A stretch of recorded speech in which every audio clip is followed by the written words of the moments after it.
and the heart attack. These two terminology are quite different.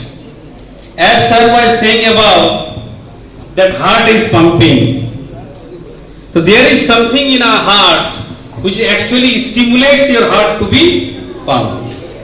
As sir was saying about the motor which helps to pull the water up.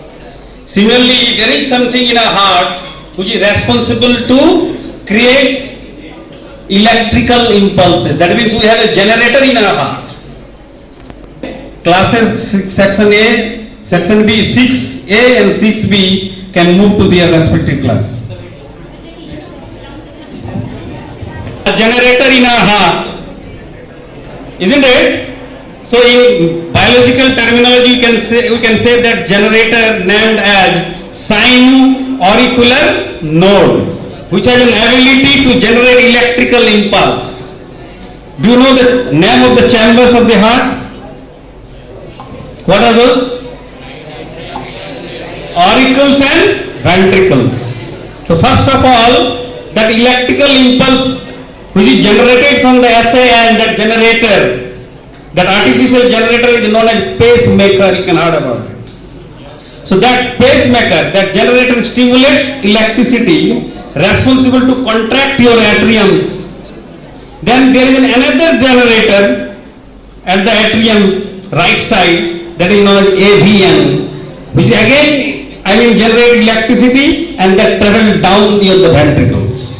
So these generators are responsible for generating electricity for the pumping of the heart. So suppose anybody's heart is stop pumping, that means there is a problem in the cardiac muscles, because the muscles in the heart modified in such a way so that the electrical impulses travel over there. So if there will be no electricity generated in your heart, you can collapse. And therefore, there is a specific name of our heart. The human heart is known as myogenic heart. What it is? Why is it so? Because our heart has its own ability to generate electricity. But there are many organisms in which those organisms don't have the myogenic heart. Their heart is directly connected to the brain. It is the brain sending the signal to pump their heart. But the mammals, especially the human, has a myogenic heart, the ability to generate the electricity. So if your heart is stop pumping, it means there is a cardiac arrest. The second one is the heart attack.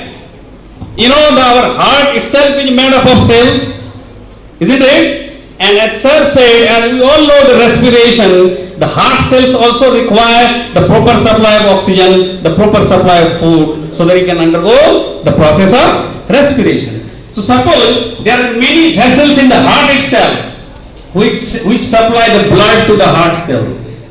Those blood vessels are known as coronary arteries. So if due to any circumstances, if your coronary artery is going to be blocked, there will be no proper blood supply to your heart cells, and ultimately the person will feel what?